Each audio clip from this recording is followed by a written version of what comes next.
Hey, what's up, everybody? Yeah, Mark. No, you threw me off there for a second. Sorry, I'm so used to just introing. Go ahead. Yeah, no, just welcome everybody back into episode, what is this, 116 of the Game Junction Podcast. We've got two special guests here. We've got ThunderStash Gaming down below.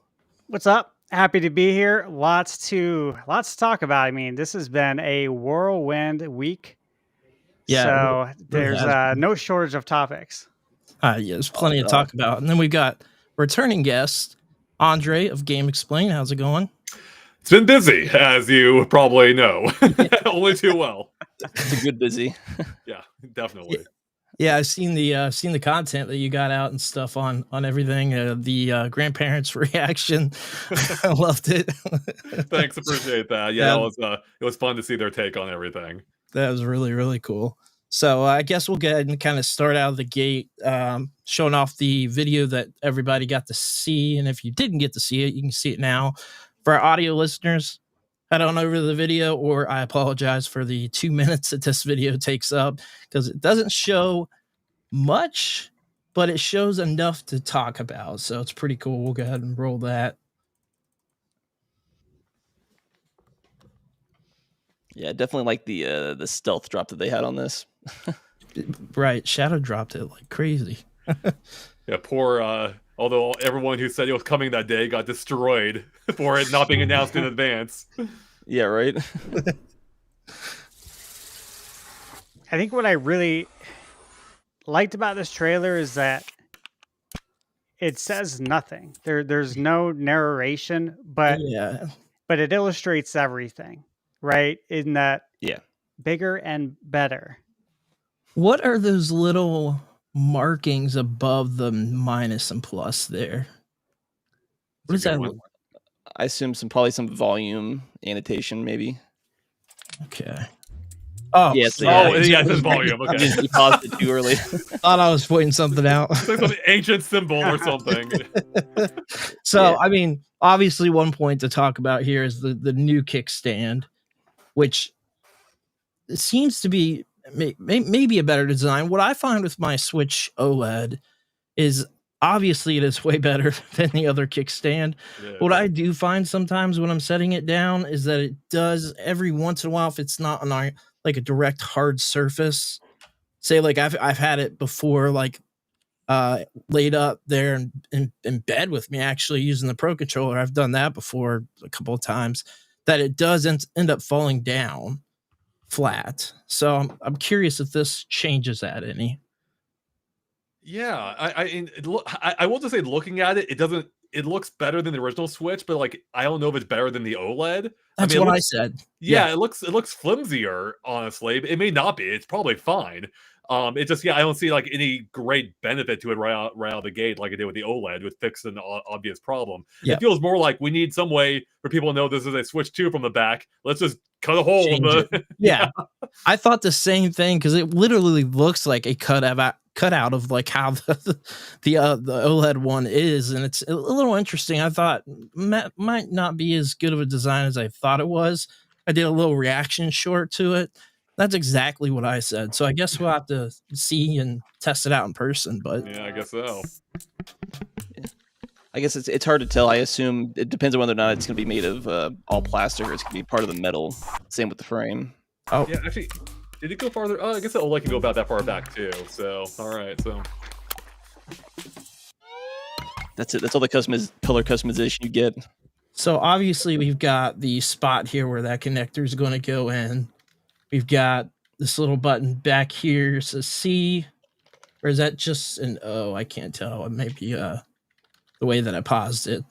But I mean, obviously the Joy-Con is slightly bigger, but pretty much everything on the base of the unit is the same, obviously, with the buttons. Yeah, outside of that blurred out C button. Yeah, the blurred out C button is the what we don't know about.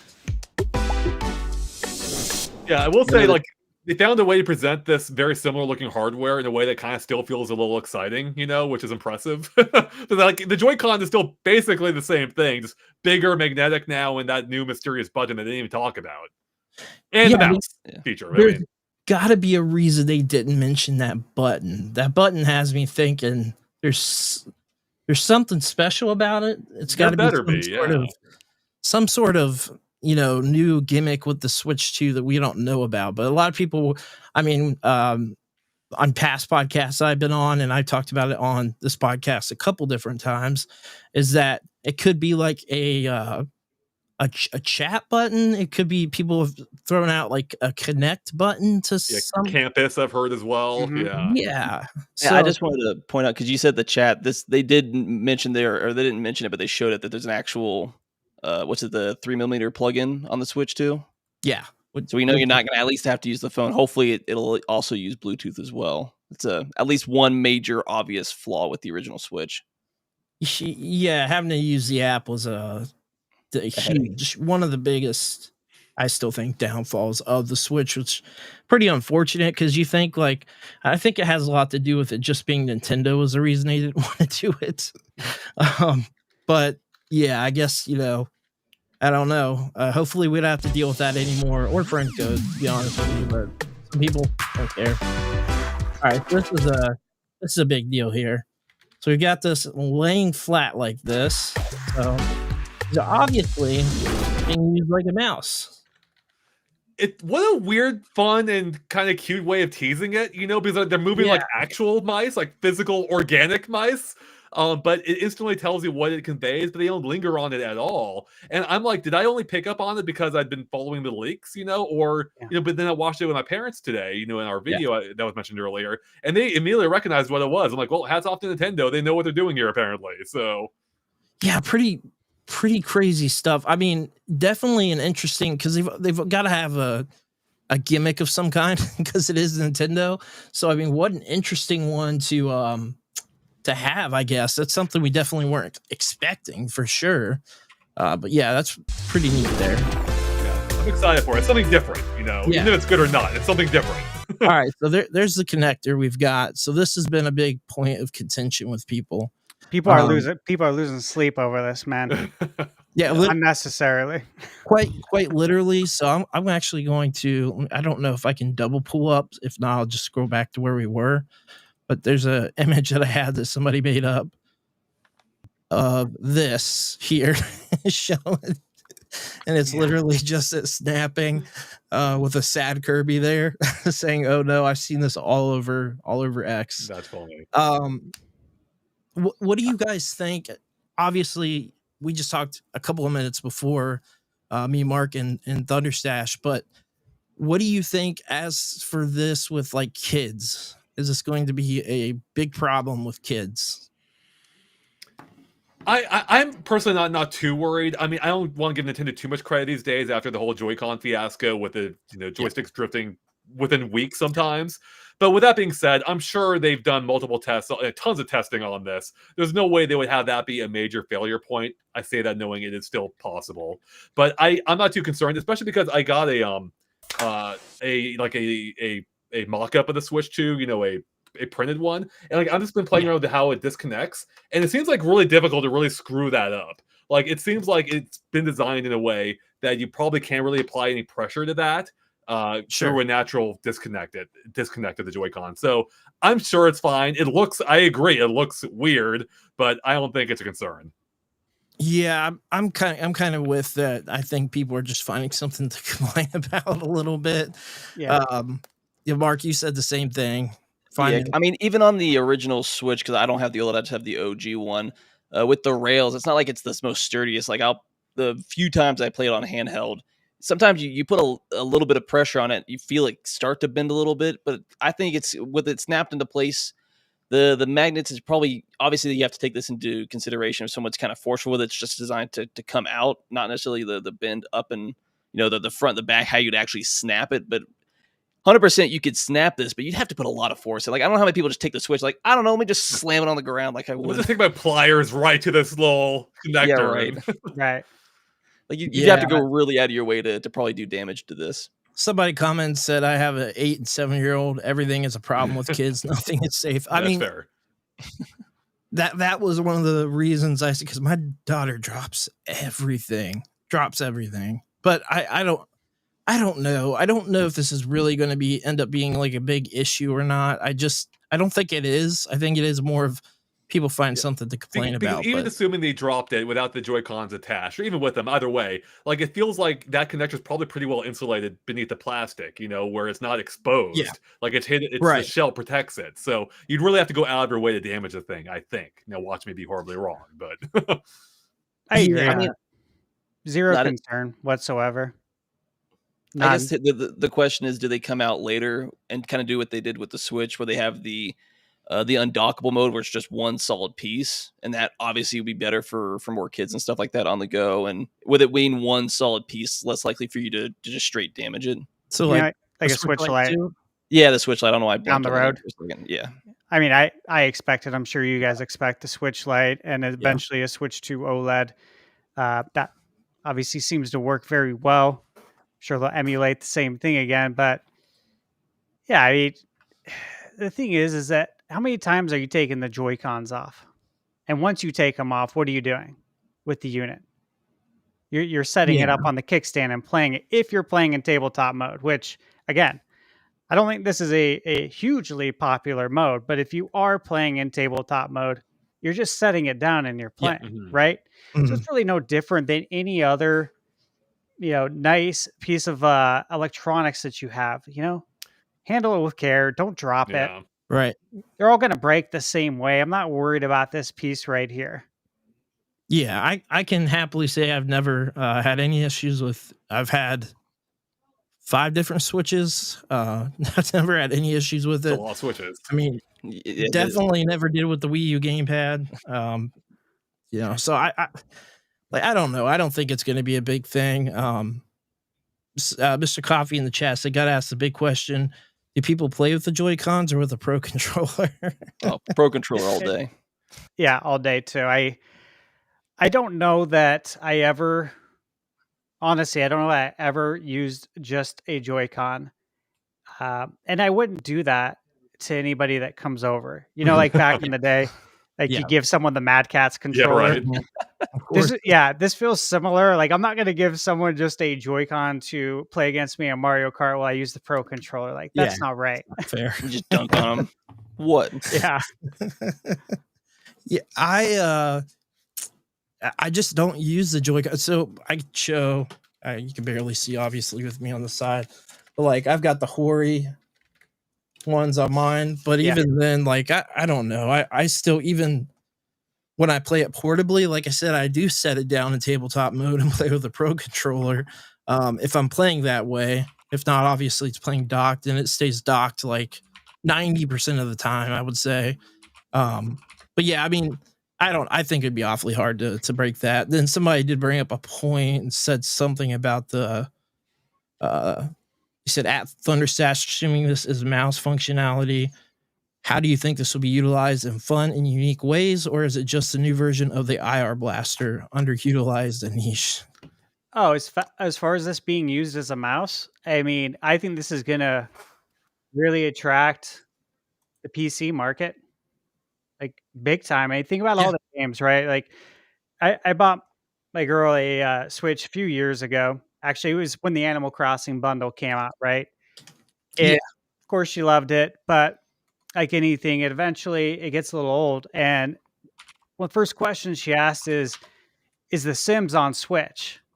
And I had to think about it for a second. I'm like, it's not. And this was as of a few years ago. I know My Sims is on there now because I got that for. Yeah. So I had to fire up the PS4 to download Sims 4.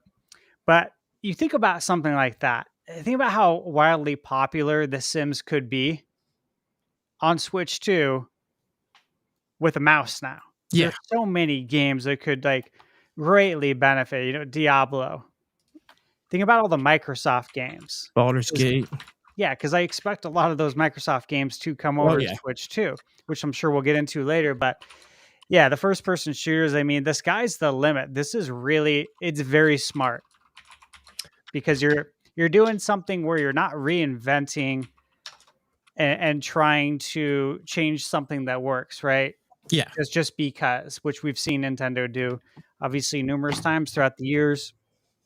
So adding something like this that doesn't change the form factor, but changes the way you can play it in a way that really actually doesn't feel gimmicky. Yeah. This legit could be very useful. And as you guys know, games like Mario Maker, Mario Paint, obviously, sky's the limit, man. Bring back Mario Paint. That would be awesome. Yeah, the NSO. Bring it to at NSO. least, Yeah. Bring over Didn't the even Mario Artist games think from the of that. 64 disc drive, you know? Yeah, Right. the Yeah, DD. why not? Yeah. Make a collection. Make a collection. That's perfect. That'd be awesome if they did that. It would be. Yeah, I'm also way too excited for the mouse feature. Like, it just looks like a fun new way of using the Joy-Cons. And yeah, I think so to too. open the door to new types of games. Oh yeah, for sure. And I do expect Nintendo to show us new ways to use the mouse that we've probably never thought of before. And other companies too. Yeah, for sure. Yeah, I think so with other companies as well. So you see them obviously inserting there. Yeah, that's pretty slick. Like, that is way sleeker than, you know, using the rail from the current Joy-Con.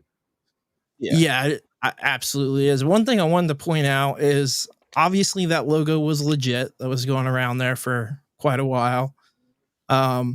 I kind of wanted to point out that it seems like a lot of the leaks, a lot of the big stuff talked about was not inaccurate. No.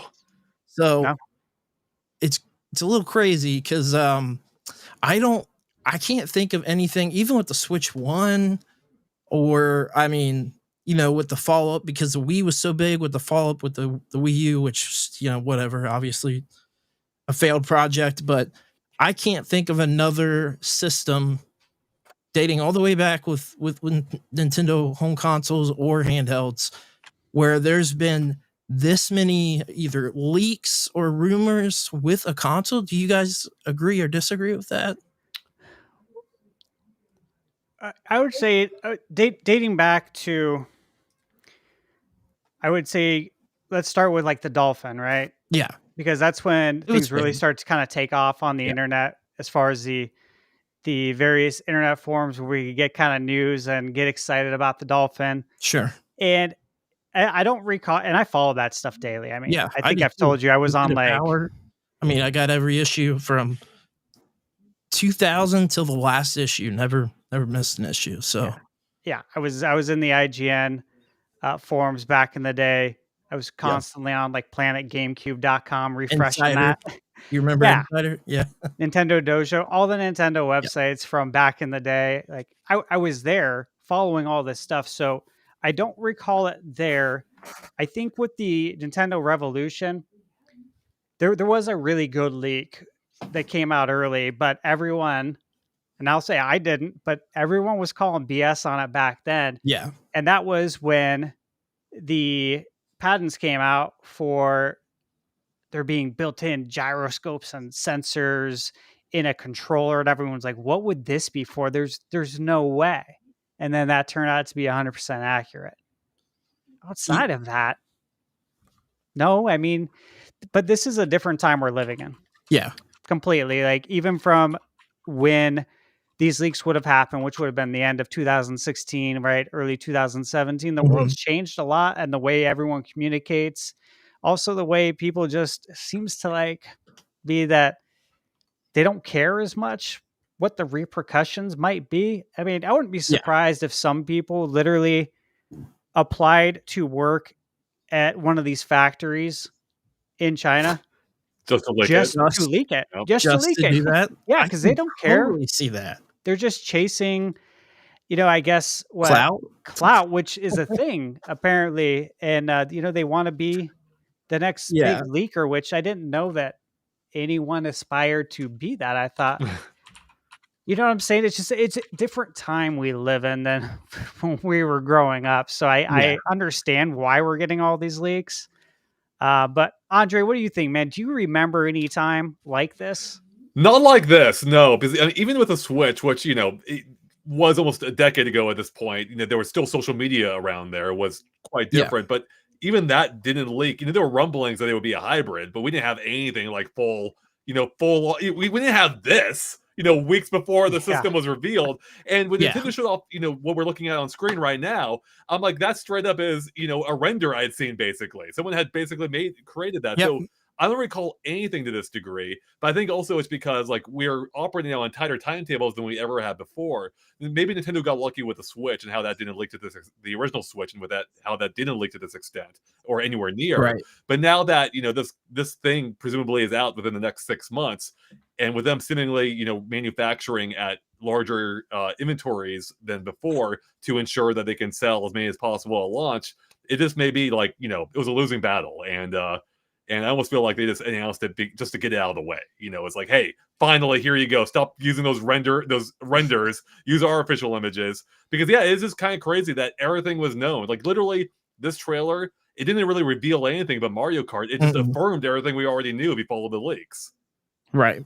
Yeah. I mean, that's it felt like a shadow drop that they had to do is what it felt like. It's kind of like, you all ruined it. We wanted to wait. They obviously gave us the date later at the very end of when they're going to come out and say it in about 2.5 months. This was kind of like, well, you all ruined it. We'll give you this so you can leave us alone. It's more's coming now, and then just be like, whatever. The leakers ruined it.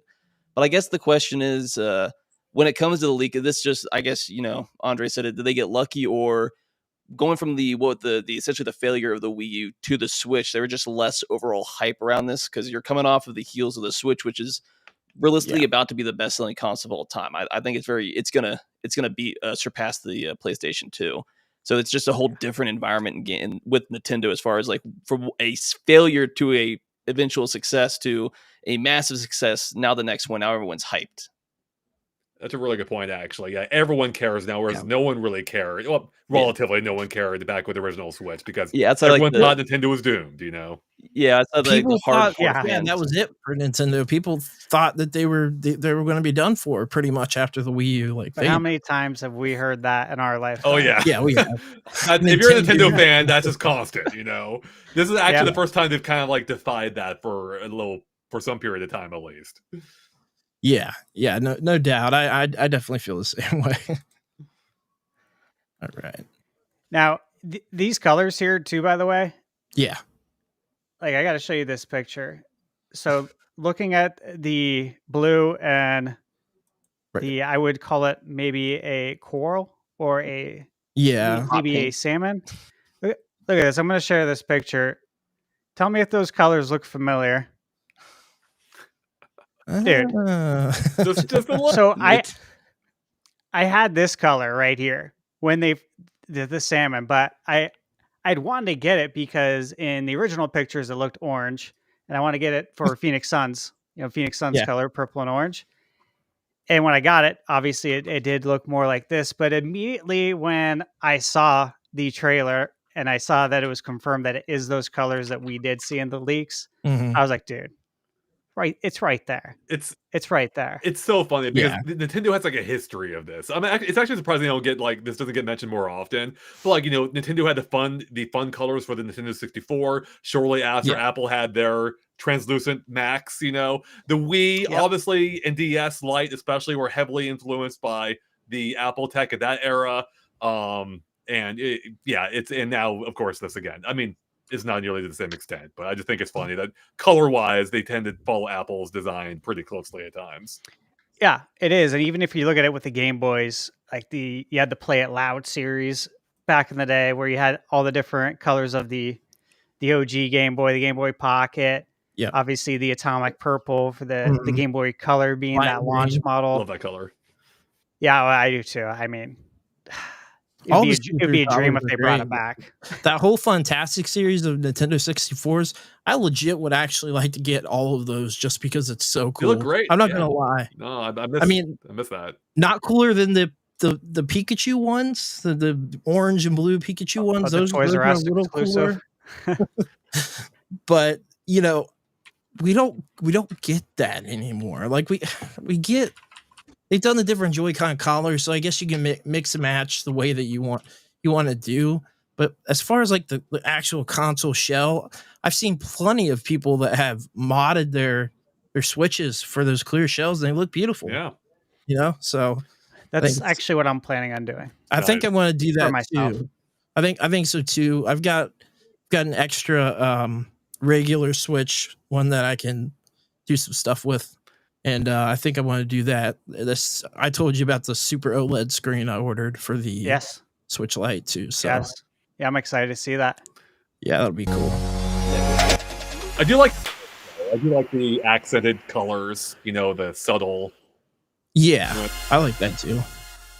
Just overall more sleek, a more streamlined design from the original Switch. Ideally more power, but it's a new Mario game. Okay, so here we are with Mario Kart. One game. Oh yeah, the one game that we get to see. So based on just this visual here, what if this is all you saw, this image? What are your guys' thoughts right there? First off, right off the bat. I mean, the first thought I had was that this looks like more of the Mario Kart we've been playing for 10 years. Yeah. What I said, I said it looks like Mario Kart 8 Deluxe. Is this like a new booster course track? Like, what's going on? Like right off the bat, when I look at it, it looked exactly the same. But obviously, and I mean, we can just go and dive into the Mario Kart now, but there's right here, just where I stopped, there's a couple of pointers here. We've got the little things in front of the carts that are supposed to be like spikes or something, like a bumper or something. I'm not sure. And then you see an awful lot of racers there in the back, more than usual. I think we're probably looking at 24 maybe. Yeah, double 24. Yeah, based off what the start thing. So is this something that you'd expect them to continue with Mario Kart 8 Deluxe, but fundamentally they want to do more that make the game bigger, and the base code just couldn't handle what they wanted to do. So we're just going to make a new game. It's going to have overall, larger tracks, larger online, if that's like really what they want to push with this game. That I would assume that makes sense. Probably going to be $70 at launch. I guess the question is like how much content we're going to get, because there's so many tracks in Deluxe at this point. It would suck to go back to a standard 32 track layout and have to continue to get more content. That's why it kind of feels like they're hitting the reset button. And I say this as one who's going mostly off speculation, off what little we have seen. But it looks like, we're getting bigger tracks here, which may have multiple configurations if it's not changing dynamically, lap to lap or something. And so what I'm thinking, they're looking to do more with less, maybe, where there's like fewer bespoke tracks, but each one has a ton of variants. And I think that's kind of how you can get around that problem. Because, there's no way they're going to top 100 tracks from Mario Kart 8 Deluxe. So maybe their way of doing so is to have 20 giant maps or whatever, where there's 15 different permeations or whatever ends up being, And my guess too is that they're going to support this for all of the life cycle. Obviously, we're not going to get another Mario Kart on the Switch. That's never happened before. So my guess they're going to continue to support this and do something similar to the booster pass. But this is evergreen Mario Kart. This is day one evergreen Mario Kart right here. Oh, yeah. I think you're right. Yeah, I think it's going to be a platform. I think it's going to be just an evergreen title now, as you were saying. Which is great, because you can almost look at it as a live service model in some ways, but totally in a Nintendo way, which is totally opposite of what a live service game is in that sense, which is good for us, the consumer. But I would say if they keep it the same kind of style tracks as far as the length, I could see maybe going 48. We have 96 right now. Maybe we get 48 to start, but maybe it is the standard 32. But I would expect DLC is going to be detailed out kind of from the beginning, like a roadmap, so to speak. And I would also expect that to start, it's going to be pretty much the Mushroom Kingdom. And the DLC is going to be where it turns into. It morphs a little bit. It'll always be by name Mario Kart, but I do believe it's going to morph into Nintendo Kart, which is going to be fun, personally. I think that would be a lot of fun. We saw it with the DLC. There's a ton of potential there, and by doing that, I think it helps increase the visibility and sales of these other Nintendo titles, because if you got 70 million people playing Mario Kart, and they're going through a F-Zero Cup or a Xenoblade Cup or Zelda, people who don't know what this is, they're looking at it like, oh, what is this? I should look it up. Yeah. I'm interested now. I want to see the rest of this universe. So That would be my guess. And on top of that, if you're bringing in all of the Nintendo IPs, just the first party, it just gives you a bigger variety of tracks and different, designs you could bring into from, I don't know, you have a Metroid track to, obviously we've had some little bit of Zelda stuff. You could have, I don't know, I guess they've dealt with Mario Galaxy. It's a bad example, but more a Donkey Kong specific track. You have whole, 4, 5, 8 tracks, a whole cups based off different, IPs all across Nintendo. And it explodes the ability to have, maybe 80 tracks to 180. I'm just pulling stuff out of my butt, but yeah, why spend money on advertising when you can literally advertise in game?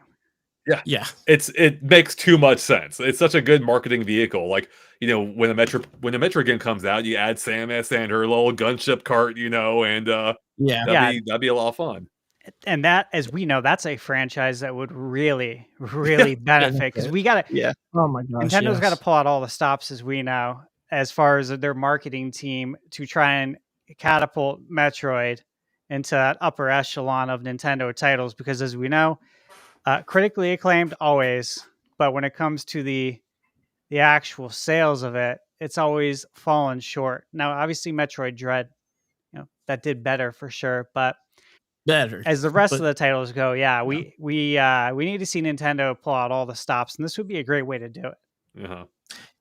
I see a lot of people saying on X, and obviously we've gotten a lot of comments about it being like an open world sort of concept. So when you say like a dynamic course, like that's kind of, I get the dynamic course part. So like a semi more open Mario, I don't think it's going to be like a straight up open world Mario Kart where you're going to drive location to location to location for like the single player or whatever. But I do see like breaking up the course changes. It's going to be, like you're saying, dynamic. It's going to change.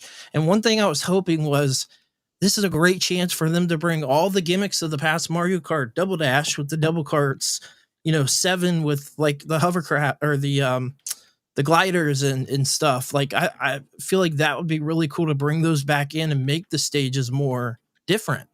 They can make them very, very different, very distinct. That's a good point, right? Depending on how they do this, like you could have routes that are, water based when there are other routes when there may not be any water at all, or maybe you're flying or something, all in the same track design. Again, we don't know exactly how they're going to set this up or deploy that, but it's exciting to think about. Like you could have races in the same area and feel entirely differently. Yeah. I think it would be really cool. What I'm hoping for is to see weather mechanics for each course.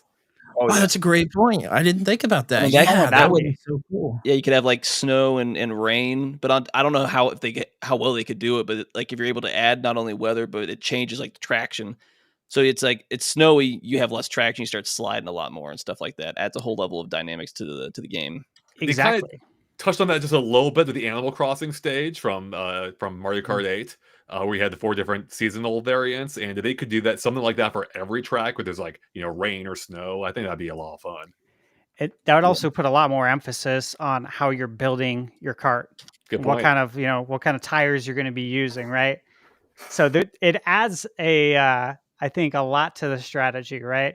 Because if you're playing, if you're playing in a cup, you got to make sure that however you're building your cart is suitable for all weather conditions, right? Otherwise you might be in trouble, like on one of these tracks. Yeah. And like right now you're just trying to build it just for max speed. As long as my traction's not terrible, I'll survive. Although it is a little ironic that we see Rosalina using what looks to be a snowmobile in the desert. Yeah. Like, what's she thinking? Yeah, absolutely hilarious. So we're going to pause it here in just a quick second too for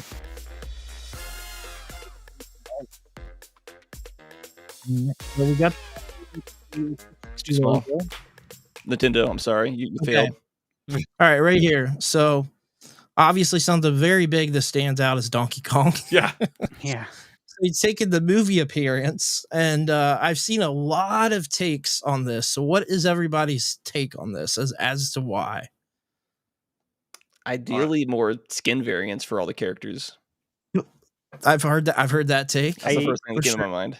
I think this is the Donkey Kong movie model. I think it's from Mario. It's going to be used in a future Donkey Kong movie.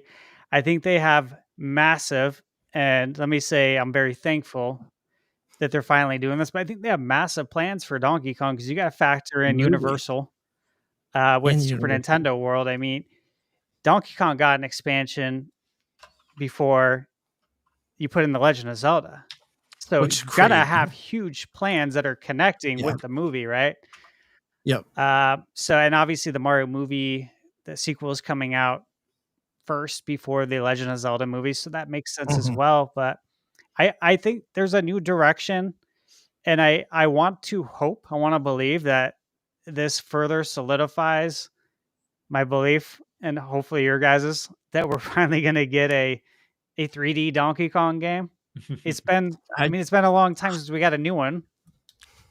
Yep. A real new one. I really hope so. I've heard the take too that they're like, okay, we're doing away with the rare design of Donkey Kong, which I can see. I feel like this has a lot to do just in the trailer alone with them wanting to promote Donkey Kong Universal in the movie, right? Like, I think they have big plans to expand because Donkey Kong has like such a sort of vast universe there with, all of the different various characters that could be very humorous, very funny. Like, you think of Cranky Kong and you think of just all these hilarious characters, right? Like, especially that would appeal with kids. But I do wonder, it makes me wonder, could this be like a skin choice thing, or no, we're just doing away? Why just Donkey Kong? That's what I wonder. I just don't understand that part. Why just Donkey Kong for the movie design? Yeah, I think skins are a possibility, or maybe more likely costumes. I don't know if they'd have completely different character models available. I mean, it'd be awesome if they did. I don't think they will, though. I think Nintendo still wants to have like, hey, this is like our vision for how Donkey Kong appears in this game.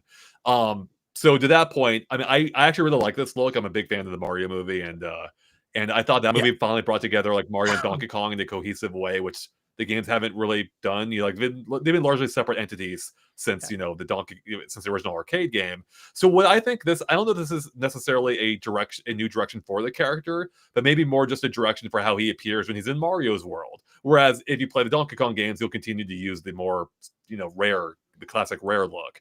But I think it's cool that they updated him and that's something different. And in a game where that looked so much like Mario Kart 8 Deluxe initially, I'm like, I will take it. That looks definitely unique and different to me than it did before. So yeah, definitely interesting to see there. There's a few other pointers too, obviously, as we come along here. I think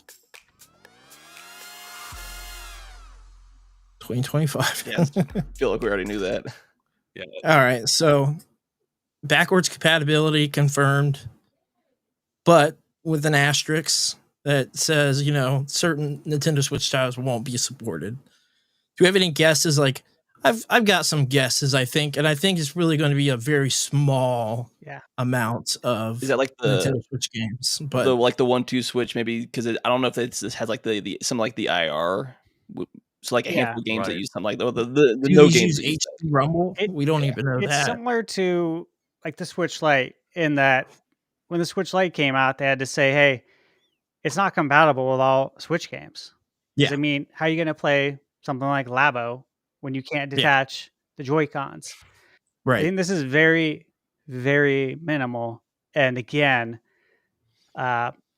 you guys, I'm sure, saw it all over social media, but a lot of people are deeply concerned. And this is truly not something to be concerned about. It's going to be a very small handful of games that you likely don't play. And here's the thing. If you really want to play those games, you love them that much, it means that much to you, keep your Switch. Keep your Switch. Yeah. Case closed, man. Problem solved. Yeah, I think it's gonna be a lot like Nintendo. I don't know, Switch Sports. Could that work? It depends if original Joy-Cons are. Oh, actually, yeah. You know what? Actually, Nintendo actually released an image that has very similar to this, but instead of a white backdrop, it actually has pictures of games that are seemingly confirmed to work on Switch 2, and Switch Sports is among them. The only part that I question is the kicking soccer ball mode, because they use the leg strap, and I don't know the new Joy-Con fit into that or not. So that could be the one thing that doesn't maybe translate. Otherwise, the game. That's what I was thinking of. And then obviously somebody said here pretty much lists a couple of things we thought: Labo, 1-2 Switch, Ring Fit. I mean, it's going to be games like that. Right. I'm sure that there's going to be other ones, but I don't think the list is going to be that big. So it's just going to be one of those things: is just keep Switch around. Here's the thing, if you want to play your games. I keep Switch around and don't sell it off. I think it still works. Like, I think these games will work. I think Nintendo has to be really careful and specific with their wording, because if you just buy a Switch 2, these games won't work. But if you own a Switch and you connect your Joy-Cons to the Switch 2, I believe they will work. But you can't say that. Like, there's not enough room to explain this scenario. That's my hope. Yeah, I'm hoping that it'll be backwards compatible with the previous controllers and resolve most of these issues. In that case, the only games I think that wouldn't work would be Labo, because that was dependent on the Switch's screen size. Yep, the cutouts. Right. But even in the worst case, even assuming, the other Joy-Con games won't work, it's still just a handful of games, to the point that I'm honestly I just don't understand why they just didn't say that. Just tell us what those games are. They're creating so much more drama when there doesn't need to be. Most people aren't going to give a crap about not being able to play Labo or Ring Fit, though that game's great. And 1-2 Switch, right? Like, they're creating more drama when there doesn't need to be. I don't know why they didn't say it. Do you think it's on purpose to keep the conversation going? I don't know. Who knows with Nintendo? I don't think it is. I think it's honestly didn't see this coming. However, I mean, look how long it took for them to say something, because we have been talking about these rumors. I went back, it was something like episode 80 something we were talking, and no joke, the second episode of this podcast, we were talking Switch Pro. So, right, yeah. At that point in time, it was Switch Pro rumors. So we were talking about that, and we thought, for sure that was going to happen. And it didn't, obviously. But it's I don't know, man. Like, Nintendo's interesting right now. Like, this whole thing's just interesting because we got like pretty much zero information. They showed, the mouse thing, which was pretty cool. Not something we expected to see, but we didn't get details. Right. We didn't get the details. I will say though, I love this. I was so thankful that at the end of this video, because I'm watching it and I could see how much is left in the video. Yeah. And knowing the amount of information I got with the information that I already know, I'm like, okay, so I haven't learned anything new here. But as it got to the end and this page came up saying that the direct is going to be on April 2nd, right? Yeah. I was like, I really appreciate that. No guesswork. We know what we're building up to now. And, the hope is that the third parties, the indie devs, can fill in that time up to that date with announcements, which I already saw a handful. Yeah, I already saw some indie games announced today. Yes, yeah, which is really cool.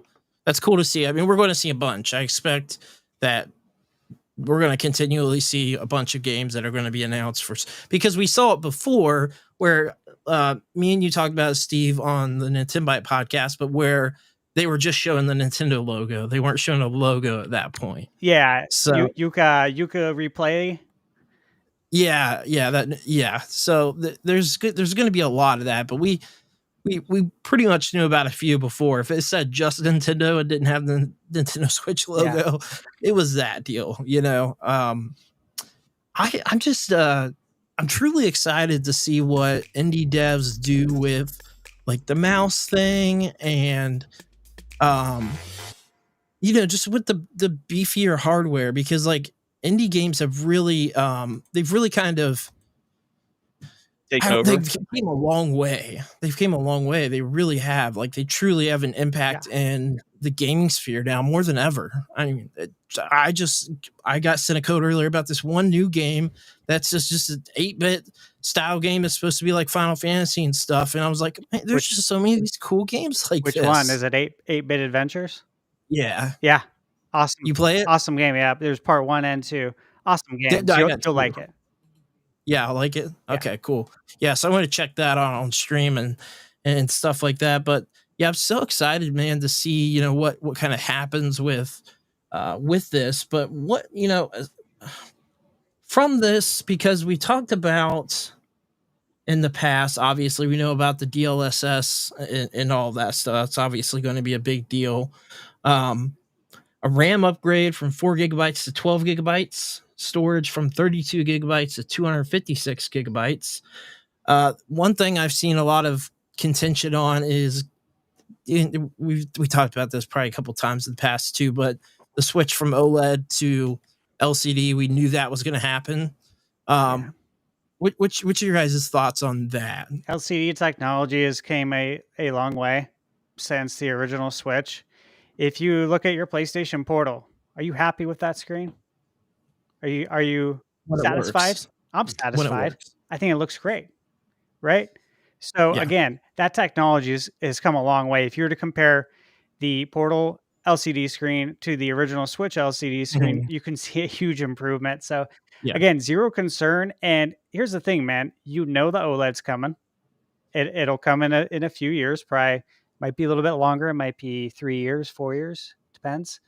But that's coming. And if it really, really bothers you that much, there's creative ways around that if you want to learn. Or you can just plug it into the dock and play on your OLED TV or whatever. Yeah, right? I mainly play on that. Or like, have you guys seen that big? I forget what company, so I feel bad. The company that made the big giant screen for the Switch. Oh, G something. Yeah, Mike's got one. Mike Odyssey has one. Yeah, G something. G Story. G Story. Yeah. Yeah, G Story. Yeah, because I've got their Series X foldable screen there. Yeah, I think I don't think it's going to be that big of a deal, honestly. Personally, I don't think it's going to be that big of a deal. Outside of like your hardcore gamers, I mean, if you're thinking most like your core audience, people that are going to play it on the TV, or more of the younger audience, it's worth the saving the money for whatever the $50 you might save. Put that into the actual hardware, just so your games play better. I agree. Most people just aren't going to care. I know I don't care as much. Yeah, for sure. And then I'm going to share a bigger screen. That's something to celebrate. It's a much bigger screen. Again, I'm looking at my the mock-up here, and it's hard to tell in pictures, but like when you have it in front of you, it's like that's a notably bigger screen. You will see that difference. Yeah, absolutely. So we got the announcement for the Nintendo Switch 2 experience, which is based on essentially a lottery system on whether you're going to get drawn. Has anybody besides me tried to put in tickets for a location? Took like half an hour, but finally I got through. Yeah, I got through. So where'd you guys submit? Where were you trying to go? Which one did you? Well, I obviously had to submit for New York, the closest one. I did all three. It lets you do each location. So. Maybe I should do that. Maybe I should actually do that. All I can say is the lottery system, that's the most Japanese thing ever. And I both love it and hate it at the same time. Yeah. It doesn't surprise me at all. I mean, and you only get to pick one day in time too. Yeah. I didn't know you could sign up for all of them. So I'm glad you mentioned that, because like that was prior to it going live, that was one of the things I was thinking about, Andre, is like, I'm willing to go to whichever one. Right. Yeah. Like I'm down to go do this. This is going to be fun. I don't know if you guys remember back in the day, the Nintendo Cube Club. Did anyone go to that? Oh my God. Was that the things they had in different cities? I went to that. Yeah. Dude, I never got to go. No. Cousin and I went. Okay. So we went the first night, we got tickets to it. And, we were just chatting it up with the staff, obviously trying to get some like freebies as well. I was pretty young then. I was in high school. I think it was a sophomore or junior. And they asked us if we wanted to come back again the next day. So they gave us tickets. That's so cool. We drove downtown and just hung out, and, we were playing Star Wars, Rogue Leader, NBA Courtside, Wave Race Blue Storm. It was just so much fun. There was a bunch of games, and we ended up going, I kid you not, the entire week they were there. Wow. That's awesome. Yeah, they gave us tickets every time, and I actually have a Nintendo GameCube Cube Club Polo. That's awesome. Oh, that's so cool. Yeah, and I still have it. I remember that happening. Unfortunately, they do not do these events anywhere near me at all. Yeah. And I'm in Ohio, so I'm, who cares about Ohio, right? But I definitely have not had those opportunities close. Like they did the Switch hands-on experience stuff. Never got to do that. I don't remember. Did they do something for the Wii U too? I don't recall. No, I don't think they did. I mean, I know they didn't here in Arizona, and similar to where you're living, in Ohio. Yeah. If something comes here, it's like, you have to go because you're fortunate that they want to come to your city, right? Yeah, you've been blessed. Yes. I don't know, Mark, if we both get lucky and get through on it, we might have to plan a little 2-day trip or something somewhere. I think it'd be pretty cool. Where would be the closest location for you? Whatever's out I'll west. take whatever I can get. I'm glad you mentioned that you can do all three, but yeah, it's cool that they're doing that hands-on event. I guess one of the things is, let me see if it says it on here.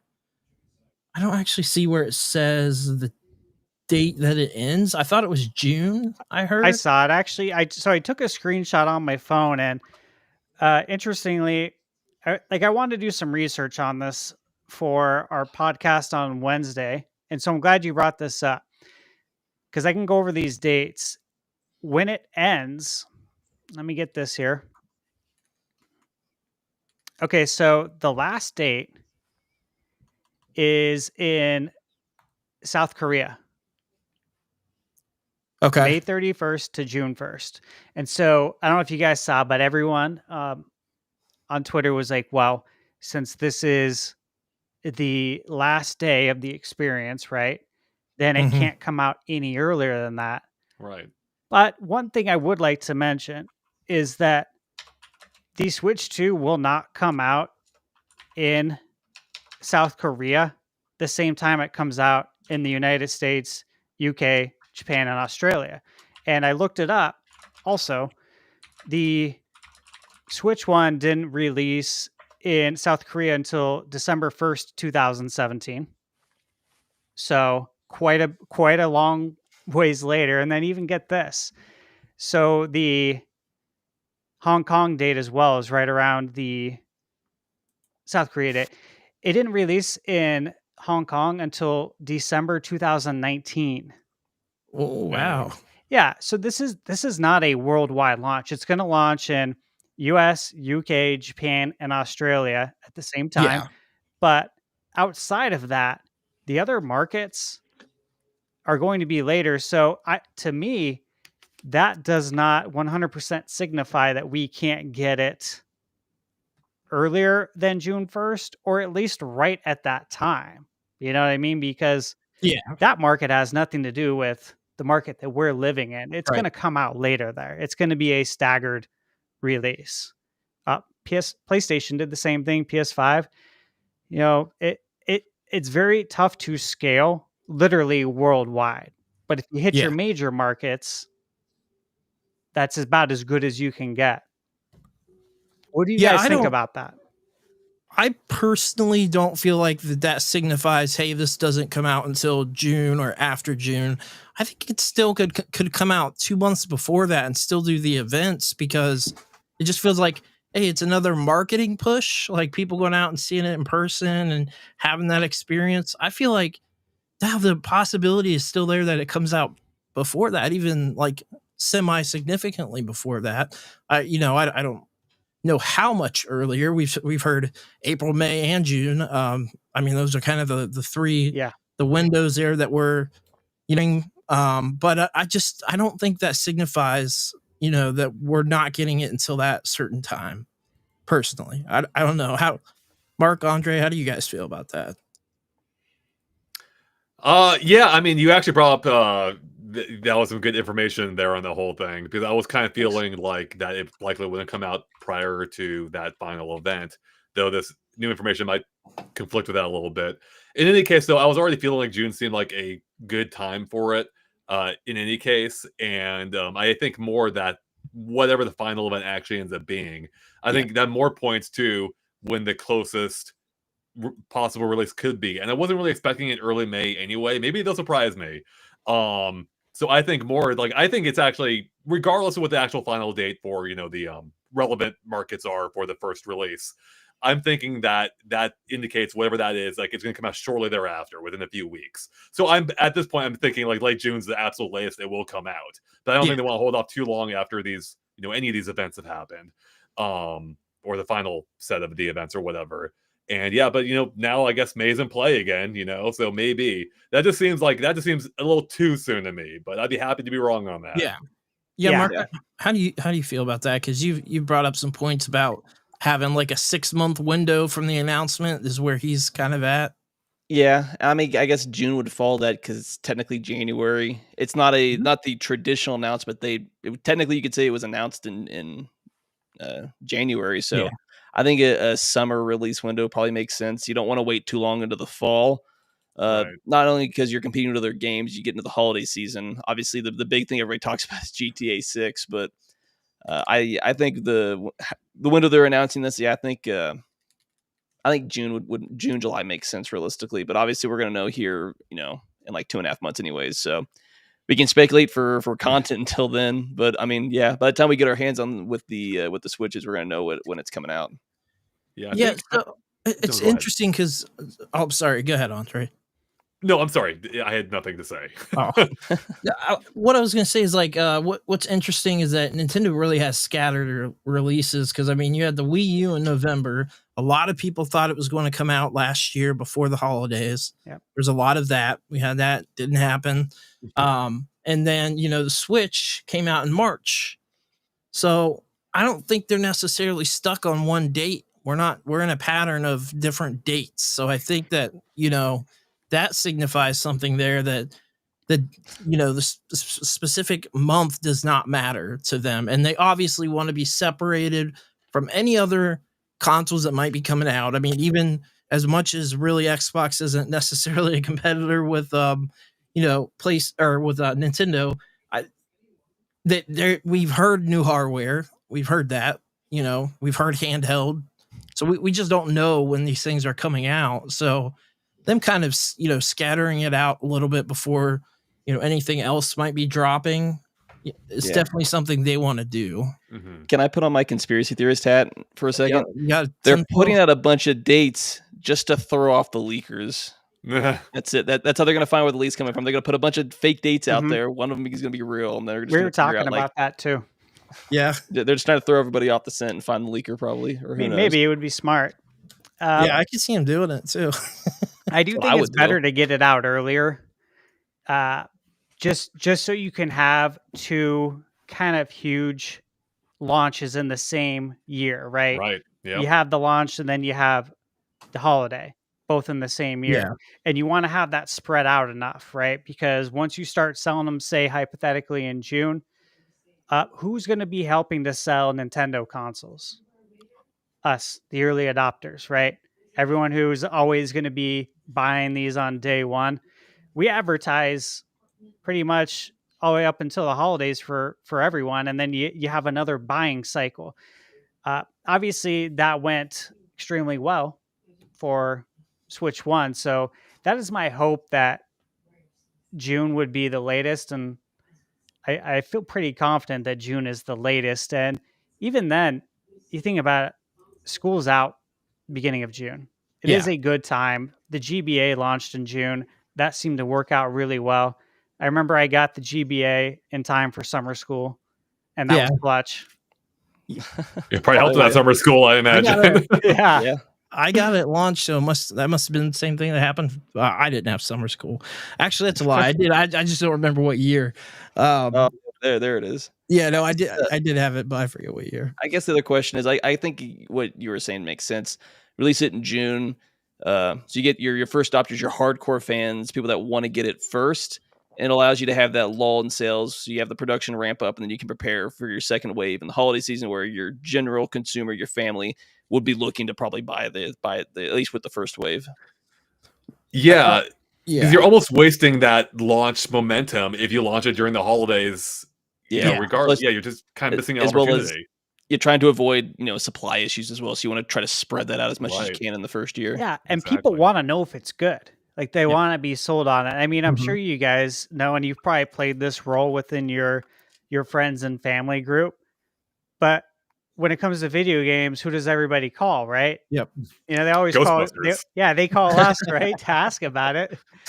Should we get a Switch 2 or should we get this? So people are going to be looking to always us, the early adopters, for that, and it just makes sense because you can only pump out so many if you were to launch around the holiday. Yeah. Right. Yeah. Yeah, I mean, I think this is on track. So I guess I'll go ahead and pull up real quick this because it's just absolutely insane to see these numbers. We've got, let's see here. So currently for the Switch 2, we're at almost 17 million views in one day. Number one trending for gaming. That's crazy. Yeah, I don't know if you saw some of the numbers, but they were crunching. Someone was crunching numbers on Twitter. What, the Switch 1 reveal trailer? No, it was just about Switch 2, and they were just taking the numbers from different regions and kind of adding it all up. And the reach that this has had, I mean, it was well over 100 million within 8 hours between all different territories and different networks. And so they did a really good job.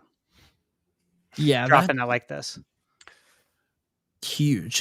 Yeah, Nintendo's got massive momentum on their side right now, which is something they haven't had in quite some time. I mean, it's funny because this was one of the longest times they've waited to launch a successor, and one of the issues they've run into before is they waited too long, like with the Wii to the Wii U transition. And now it seemed like they didn't wait too long, or perhaps it's more that they were able to maintain that momentum for as long as they have. And people are now, they're hungry and excited for a successor, clearly.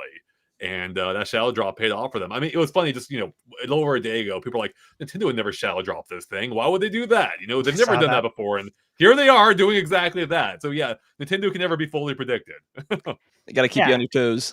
Yeah, and even interestingly, since Furukawa became president, the Switch Lite and the Switch OLED were both shadow dropped too. I mean, I know they're not new consoles, but both of those were shadow dropped. So maybe that is a thing going forward. But then again, at the end of the trailer, then we got the date for the direct. So it's like, who knows, man? Yeah. Well, especially, I mean, to that point too, with the Switch 2 being the first named or numbered successor for Nintendo, they might just be looking at it differently. Like, this is part of this new line where they've shadow dropped every form of it except for the original. Right. And maybe they are just kind of looking at it as an extension of the current Switch line. And maybe that's, the way they handle that project is just different than they have with console launches in the past. Yeah. How long do you guys think because they obviously want to reach that top Nintendo or console sales? Obviously they want to do that. How long after the Switch 2 comes out do you think that Switch will still be sold? Because I'm thinking a good 2 to 3 years personally. I was going to say 3 years at least, yeah. Yep. You got to agree with that. Just to reach that number, drop the price down on the console, drop it down on the Switch Lite especially, which I think is going to be a big seller if they drop that down, I agree. I mean, they should do that like the same day they announce this or it comes out, just, clearance on the Switch. You get your sales and you can start, clearing out your inventory. Do you guys remember 2DS XL? They were $99 at Walmart there for a minute. Yeah. I wish I would have grabbed like 7 of them. I was talking about this actually on the podcast on Wednesday, but I do expect price drop to coincide with the Switch 2 launch. When it's going to happen, I don't know. It's up to Nintendo, but it's going to be in or around that time. And I do expect Switch Lite to go down to $99. That's what I think. Yeah, it's going to be a stocking stuffer, literally, because you will be able to fit it in a fat stocking, and it's going to be perfect, man. I mean, It'd be I'll great. buy a couple of them at 100. Just have a couple color variants and just say I have them. Just like you when know. the GameCube went on sale for Right. 99 and then 49 for a brief moment. Yep, that's how I got my the GameCube. That I ended up getting a second GameCube, $99 platinum. I was pretty happy. I mean, that was Sure. it was awesome. But yeah, I wish I would have grabbed some of those more of those 2DS XLs and the 3DS XLs, because I think they kept.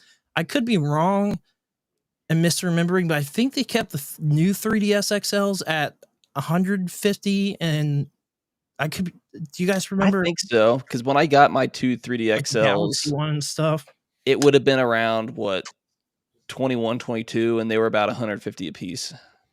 Yeah, so give or take. Yeah.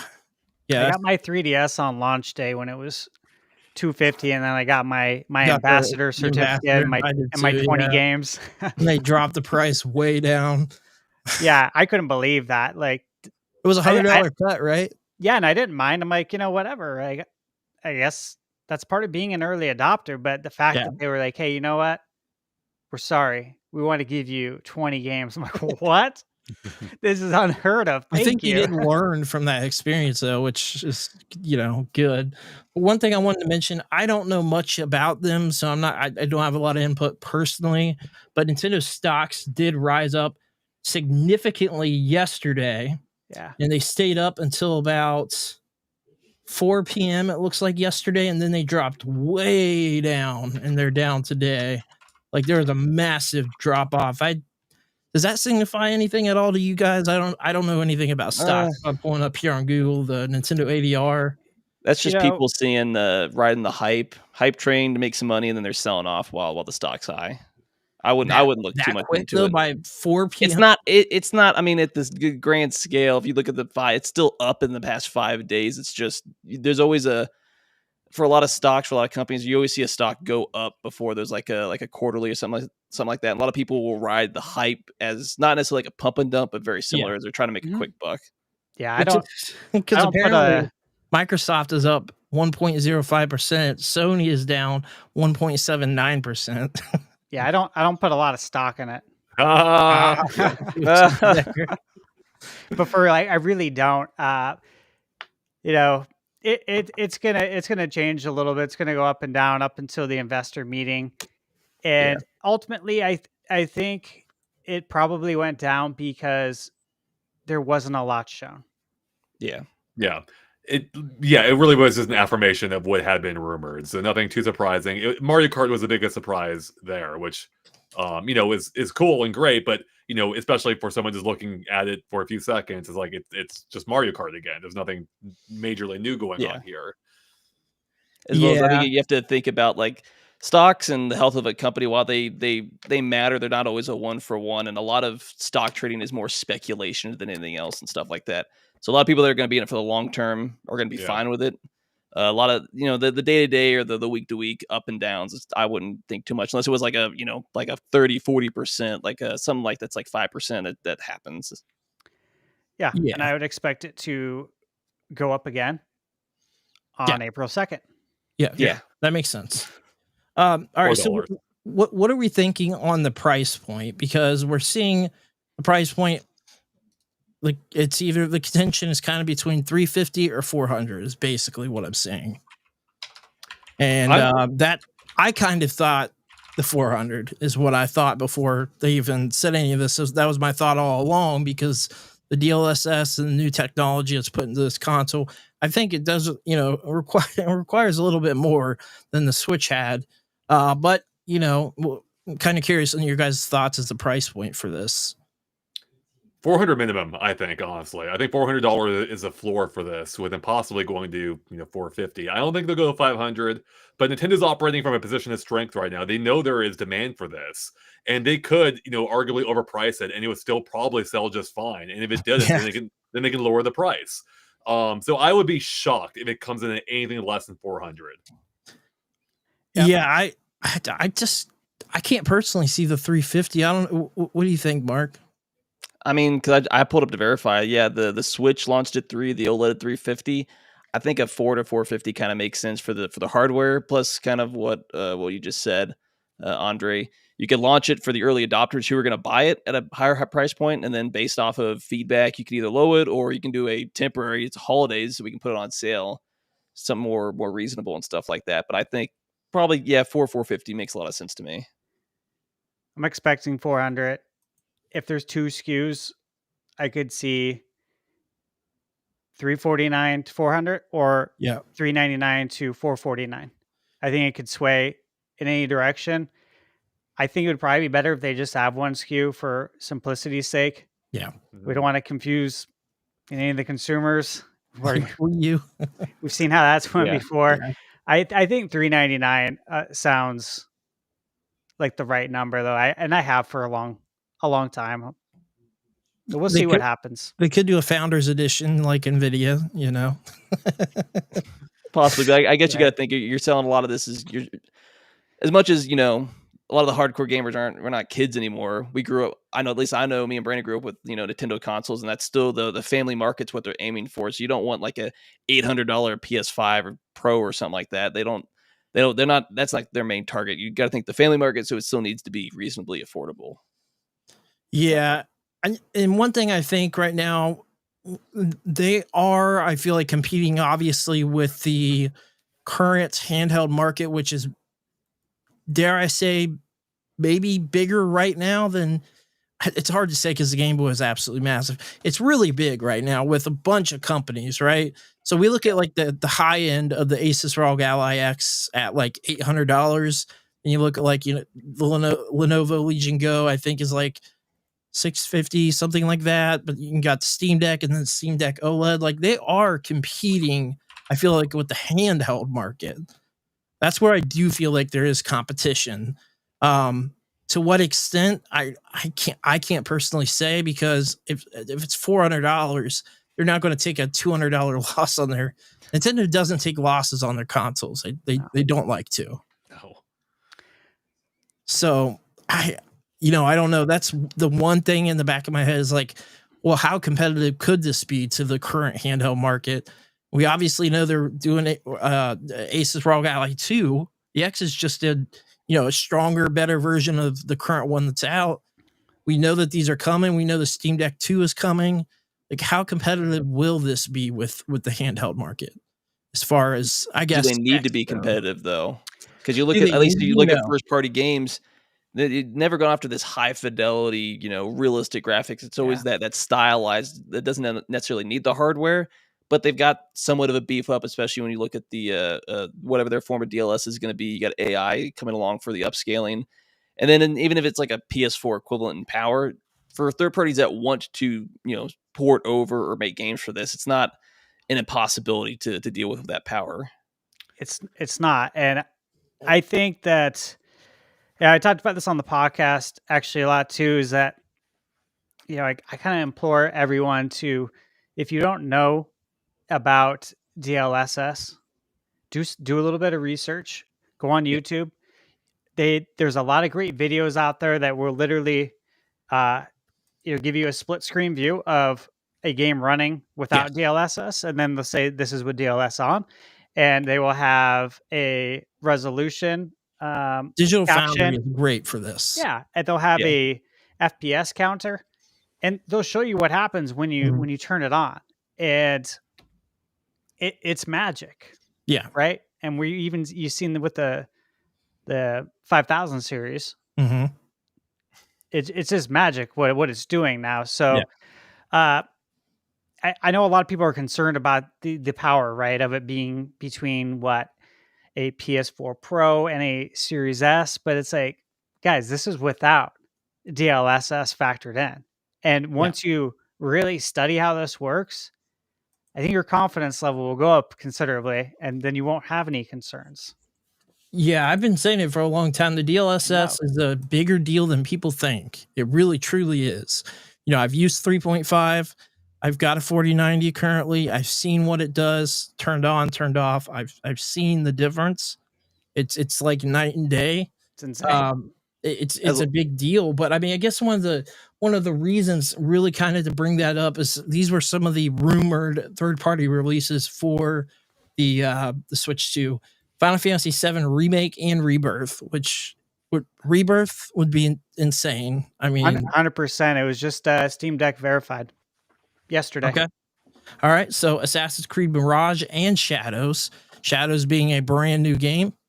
Yeah. Still, yeah. Yeah. If you're asking me, yes, 100%. Okay. Metal You Gear think it'll- Solid Delta, which is an upcoming game. 100%. No, I was gonna make a meme about like what's gonna come out for Shadows or the Switch 2. That's a great point. It is a good point. Yeah. There's a lot of factors I'm not there. worried about. Halo the Master Chief Collection, not worried about that at all. Microsoft Flight Simulator 2020. You think it's coming, right? Do I think it's coming? Yeah. Okay, I just want to make sure. It'd be crazy. Yeah, I'm expecting it. I am so sure that I'm not a betting person, but I would bet that it is coming. With what Xbox is doing, I have a very, very strong feeling that this will be coming out probably pretty early for the Switch too, as well. I expect Microsoft to be the biggest third-party developer for Switch 2. And you really got to look at it in that you got to look at all the companies they own now too. Yeah. Oh yeah. I think people just think about it and conceptualize, oh yeah, I know they bought a bunch of studios, but it's like, but no, really pull it up online and look at all the IP and really take a close look. And it's wild when you factor all that in. So it would be very simple for them to be the most successful third-party developer on the Switch. All I'm hearing is we're going to be seeing a new Banjo-Kazooie on Switch 2 at some point. I actually do believe this. I believe that. I truly do, and I've talked about it a lot on the podcast. There's no reason we don't see that. We had Banjo-Kazooie and Smash. Microsoft adores Nintendo. There's a lot of respect there. Yeah, there is. You saw that with Ori and the different games that came. Minecraft, obviously, on everything. So they had various games. And that's another game too, Minecraft with the mouse. Yeah. That's a great point. Easy. Yeah. That's a great point. Excellent. And then I guess the last one, Red Dead Redemption 2. Oh, sorry. which I think is coming. Sorry, Mark, go ahead. No. I mean, that would be insane. Because I guess I had 2 points. One, go back to like 2006 and tell yourself there's a chance that Halo might be on a Nintendo console and your brain would explode. Yeah. I know. It really would. That's a great point. Think back. Yeah, right. I mean, never would have thought that.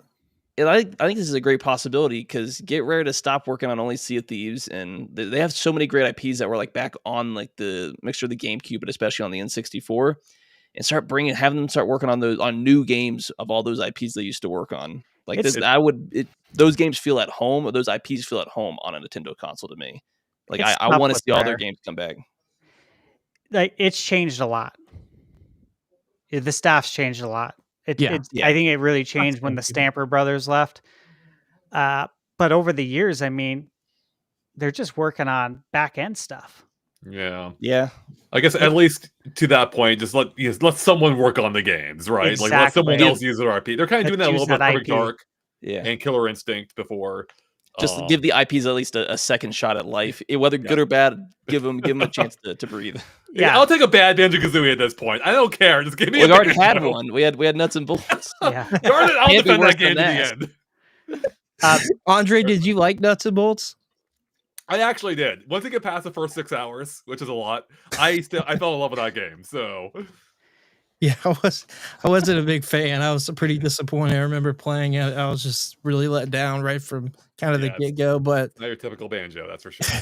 it definitely wasn't. It was interesting. It was kind of like some of the mechanics, though, that they used with that. It's kind of interesting to see, how that was kind of expanded upon later with other games. Yeah, I feel like it was ahead of its time. Like had it come out after Minecraft, it might have done better. Yeah, for sure. Yeah, for sure. I think so, too. Then we've got, so I guess one of the other points. Hey, for Red Dead, by the way. Yeah. I just want to say that I'm going to give you a little prediction. I think Red Dead will be 60 FPS on Switch 2. You think so? Yeah, I do. And I think I've said this for maybe about a year. I think it's going to come out on Switch 2. It'll be 60 FPS. And I think there is going to be a native PS5 version released at the same time that will be 60 frames per second. And that's why Red Dead has not received a PS5 performance patch. I can see that. I mean, that makes total sense. It's on PS4. It's a PS4 game. I mean, yeah, good point. With the DLSS, it would not be hard to have that running at 60, which is great because that's something to look forward to. That's excellent game. Yeah, absolutely. I would love to see I'm trying to think of like what else would, because we've heard Square Enix say that they want to bring their properties to everything, essentially, is what they said. Yep. So I see like Final Fantasy 14 coming over to Switch 2. I see. I don't Visions know what else. of Mana. Legends of Mana. I see that. No, Visions of Mana. Oh, Visions, yeah, the new one. Yeah, of course. Kingdom Hearts. I foresee Kingdom Hearts native releases, not the cloud versions. Nobody wants those. Native versions on the Switch 2 hardware. I expect to get a HD collection, and I expect to get Kingdom Hearts 3 and 4. Yeah. And again, like, that only makes sense to me. Anything that's running on Series S, I expect to come over. You know, like Indiana Jones, expect it. And that's an expensive IP. That's a powerhouse of a game. It's an excellent game. I'm almost done with it for review, but nobody's buying it on Xbox. The people who are playing it through Game Pass, and Game Pass is stagnant. It's stuck at 34 million. Yeah. They're not making money on Game Pass. They need to have 100 million subscribers to make money. Yeah. They ain't going to get there. So, they're going to have to figure that out. But obviously that's coming to PS5 in the spring, and I fully expect it to come to Switch 2. I'm playing it on my Series S. It runs great. Yeah. No problem. And you got to get that IP everywhere. It's Indiana Jones, and you got to make that money back because it's not cheap. Yeah. To rent out that IP. No doubt. Yeah, I'm playing it on Game Pass or PC. Do you guys remember the rumors a while back? I don't even remember how long ago, about Game Pass coming to Switch 1. Do you guys remember that? I do. What's the possibility of it coming to Switch 2? 0. I don't think Nintendo will allow it. I think Microsoft would love for it to be. At this point, I don't think Nintendo would want it on it. It would just compete with them for no reason. Yeah, that brings up an interesting point. That's a tough one. Yeah. It's interesting to think about, but I just don't.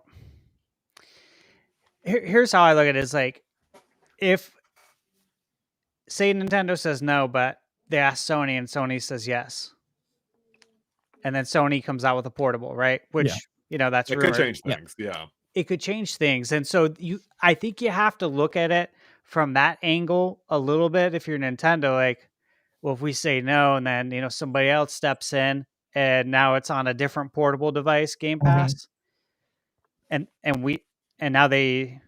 now we're behind the 8 ball, right? But if that's not a factor, then I don't think it comes to the Switch 2, and I think Microsoft just releases their games physically over here, which is great. I think it's going to do very well. Yeah. I mean, I think the only way you'd see the Game Pass on the Switch would be Nintendo taking a very significant percentage of Game Passes on the Switch to the point where Microsoft would say no. We take all your revenue part of it, and then we'll allow it. Or at least a 50-50 split to make sure it'd be worth our while. So this is something me and Mark have talked about a lot. But what do we think? So for a couple of games, obviously we know about Metroid Prime 4. We know about Pokemon Legends ZA. What are we thinking about launch titles? And then what are we thinking about those two games specifically, Pokemon Legends and Metroid Prime 4? As far as cross-gen? Yeah, cross-gen. The big question, huh? Yeah, I mean, are they going to be cross-gen? Are they not going to be cross-gen? Or, I don't know. Are they going to come? Are they going to play better on Switch too? Yeah, right. Is it going to be one of those deals? Like for launch, I'm not even entirely sure. Like they showed off Mario Kart 9, but usually, I mean, I feel like we've had such a big long gap from a big 3D Mario game, Super Mario Odyssey. Like I feel like that's got to be probably. I feel like I expect Mario Kart at launch. 100%. I'm thinking that as well. Yeah, they showed it off, I think, for a reason. Yeah, I do too. Yeah, I think they may try to mimic, not directly, because they've already deviated in some ways, was having Mario Kart early on and then having a 3D Mario for the holiday season, acting for that second launch that we were talking about earlier. Exactly. So a big title for that second round of sales, pretty much. Exactly. Yeah. Which I think could open up a huge opportunity here. If Metroid Prime 4 doesn't end up being cross-gen, I think they could try to pull off what it did with Breath of the Wild, where, that is the game that, even if they promote that in the rumored upcoming February Direct for Switch 1, and that also ends up being a Switch 2 title, that all that hype for that game by itself can, help it on Switch 2 and act as marketing for the Switch 2 itself, which they probably don't even need. But the point more is it can really benefit Metroid. Because for as successful as Zelda was before Breath of the Wild, went to the stratosphere compared to the previous game sales. And this might be Metroid's best chance of finally breaking through that, 3 million sales barrier, I think. By having this be your big single-player focused IP at launch alongside Mario Kart that'll cater to literally everyone else. I think it just makes sense. And I would almost be a little surprised if it's not. But, you never know. That is such a great point. I did not think about the part where Metroid Prime 4 jumps up in sales because it is. Look at the numbers just for the trailer. We know it's going to sell like crazy. I feel like they're probably not. I don't even know if they're going to be able to have enough stock out for the Switch 2. I feel like they're trying. I feel like they probably are trying their best, but I feel like for a minute there, it's going to be like the PS5 Series X situation that we saw in 2020, maybe for a moment. Numbers look good, over 20 million. Yeah, that looks good. That's what the proposed numbers are to have prepared for the launch for the first year. Yeah, that came out of Bloomberg, I think, a day or two ago, and that's a lot. I mean, people love Nintendo. I was looking, and just the Alarmo trailer has 2 million views. God, yeah, Nintendo's done a much better job at increasing their awareness to everyone in recent years. Speaking of that, that larger launch amount potentially, that's even more reason I think to have Metroid there. People are going to want games to play on their new hardware, and they're going to be more open to newer experiences. Metroid's not new, but it will be for a lot of people, just considering how small that franchise is to others. And the Metroid Prime 4, is for one a good game, and two is a good showcase for the Switch 2. Yeah, it might be its best shot. Now, do you guys think it's cross-gen? I think that's a good question right there. That's a question. They have to be really, because it restarted development. You have to consider that it restarted development. But I looked at the timetable because I was curious about the DLSS and what was being used on that for Metroid Prime. They're a few months apart. Metroid Prime 4 started its development a few months before DLSS even came out. So that's one thing to take into consideration. So I was like, oh, they're just going to maybe just drop this on the Switch 1 and then use DLSS to make it look better on the Switch 2. But they did start, which would be a good way to sell Switch 2, actually, by that's showing people what it does. Yeah, but it's also the other side of, I think the game itself would benefit from, and I'm biased because I'm a huge Metroid fan, but the game would benefit from only being on the Switch 2 with not having to worry about old hardware. Because I do think with a game that you want to not only showcase, but a game that could definitely benefit from it would definitely be held back by old gen hardware that's like a decade old at this point. Well, it's like the conversation with PS4 and PS4 games still coming out, right?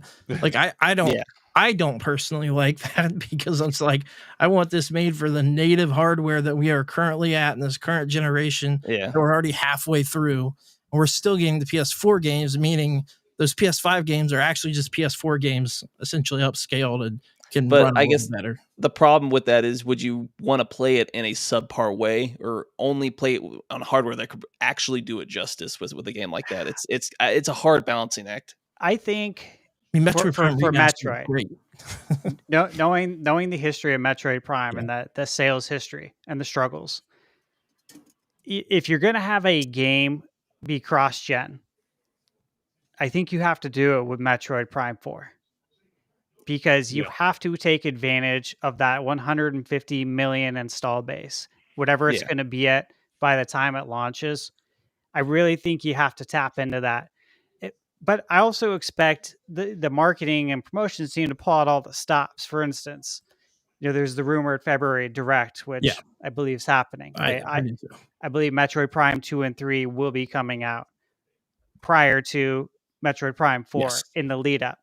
And if you're a Switch owner, you're going to want to be able to play Metroid Prime 1 through 4 on your Switch. Yeah. You don't want to feel like you have to upgrade. Obviously, these people got to have access to these games. Yeah, but yeah, if you take advantage of that 150 million, whatever it's going to be at the time, and it's a launch title on Switch 2, and it's performing better on Switch 2, that gives you the best possible opportunity to finally break out and do something special and go up into that upper echelon. So that would be my guess. If we're going to have a cross-gen game, it's got to be that. But I think you got to be really careful after that, because if you start doing cross-gen with too many games, it can be very slippery slope. Yeah, I mean, because then you got the Animal Crossing community. Yeah. Well, why can't you release this on Switch 1? It's not a graphically demanding game.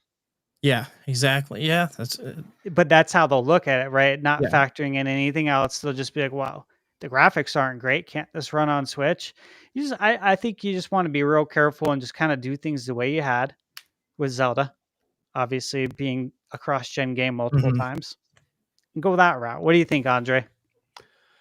I mean, you're not wrong. I mean, those people are going to have those complaints. I think almost no matter what, but especially if there's more cross-gen. I think it makes sense for Nintendo to, continue to support the Switch for longer than they typically do. Like, that's a massive install base that even if everyone tries to get Switch 2 right away, they're not going to be able to. And that's not going to happen. Some people just bought the Switch in the last year. A good amount of people still are buying Switches. Yeah, they're not going to upgrade the Switch 2 for years to come. And I don't think it makes sense to completely turn your back on that market. So I think cross-gen, in some instances, will continue to make sense. Like the new Mario Party Jamboree, that game looks completely fine. I don't need it looking better on Switch 2. So whenever the next Mario Party comes out, I'm fine if that's cross-gen. You know? But when it comes to your biggest games, like your AAA titles, like the 3D Mario or the new Zelda, then those probably should be the ones that are locked to Switch 2. But I think there's plenty of instances, especially for Nintendo, where they could release games cross-gen, give enough benefits on Switch 2 that is still clearly better without compromising their original market. But, I don't know to what extent Nintendo will actually do this or not. To me, when I think about this, I think actually that Pokemon Legends EA is a bigger discussion on it, because that game sold great and people loved it, but it for sure, and then you look at Scarlet and Violet, that's a whole other story, but it for sure still had issues. It had some problems. It had a lot of pop-ins, a lot of stutters. It was not a perfect game. It was a very good game that I absolutely loved, but it had a lot of problems. And so I wonder if Pokemon Legends EA is exclusive to the Switch too, because it is Pokemon. They want to sell the Switch. I just feel like there would be a huge downgrade there. They're not going to be able to make this look that it's not going to perform better really than Legends Arceus, I wouldn't think, on Switch 1. Unless I think the other issue is they're just poorly optimized games. They didn't put a lot of effort into it. Yeah, I think Game Freak will find a way to have it run poorly on Switch 2 even. Yeah, it just felt like the game was designed from the ground up poorly. As like a big Pokemon fan, I hate that. I if I'm being, kind of greedy here, and obviously we have to consider everybody. We have to consider all the audience. I personally would want to see everything only on Switch 2 and that it's developed for that hardware. But that's just being a hardcore gamer, hardcore Nintendo fan that's planning on buying this day one, and that's that. It's like what Sony has done way too long with the PS4 stuff, like way too long. So many of these games have been developed for the PS4 and then brought over to the PS5, and it's like, are you kidding me? We're this like long 5 into years the life cycle and still going on. Yeah, So- no, I get that. Like, we're all going to buy the new Switch too, right? So we all, we want the game to look as good as possible. But in this specific case, especially, I think Pokemon, maybe with an exception, they're usually not too quick to the new generations. Like, they usually hold on to the previous one. Yeah. And I think with this game in particular being announced for, already for Switch 1, I expect it will, continue to stay on there primarily. Maybe there'll be a, Switch 2 variant or SKU, whatever it is. But regardless, it's going to work on Switch 2, obviously. Yeah. And I think they just want to hit the biggest demographic possible. I think especially with new Pokemon fans coming up all the time, I don't think they're particularly discerning when it comes to graphical capabilities, and I think they'll buy it no matter what it looks like. So for sure, I mean, like Ultra Sun, Ultra Moon came out when the Switch was out, and what else was there? Black 2, White 2 came out when the 3DS was already out, right, stuff like that. So I definitely understand the point. So I guess kind of one of the last things here I was sort of thinking of talking about was Donkey Kong Country Returns HD. I think all of us have gotten to play it except for ThunderStash, right? But you've obviously played the. Wait, despite the shirt, you didn't play the new Donkey Kong game? Yeah, you know what? I obviously I beat it on Wii. Yeah. And for me. Very familiar with it, but no, you know what? It's been and I'm sure you know because you just came from a podcast, Andre, but it's been nonstop with podcasts and news the last couple of days, and honestly, I'm at the tail end of Indiana Jones for review, and that game is good. That's something else, man. It's good, man. I need to play more of it. Yeah, I'm gonna play a trailer here that obviously we can still talk of Donkey Kong Country Returns HD. But I have made it to World 3 at the final boss, so I haven't started that boss yet. Mark, did you picked it up, right? I picked it up, but I haven't had the chance to play it, unfortunately. Sorry, work's eating up my entire week. That's understandable. Andre, you've gotten to play it, right? Yeah, I streamed a good chunk of that game actually a couple of days ago, and that this game was a big reason why a lot of people were thinking Switch 2 wouldn't happen this week, because why would you suck out all the air in the room from Donkey Kong, when you don't have to? But Nintendo works in mysterious ways. Yes, I've been playing it. I've always liked this game. I don't think it's as good as Tropical Freeze, which is one of the best platformers of all time. But this game is still good, still holds up, but it also doesn't really add anything new. I guess, a handful of 3DS stages if you didn't play that version, but if you did, then there's truly nothing new here except for the HD visuals. I think and I think, overall, I think it's a good looking game still. It's an art style that holds up. It looks good in HD. Just, as one who is a big fan of Donkey Kong in general, and and Nintendo, of course. But I am a little perturbed a little bit by some of the missing effects here, especially when you're charging, full price. Yeah. Like I noticed in level 2, I think, or 3, like there's a sun that appears briefly in the Switch version, and then it just disappears. I don't know where the sun went. It stays there on Wii. I'm like, where'd the sun go?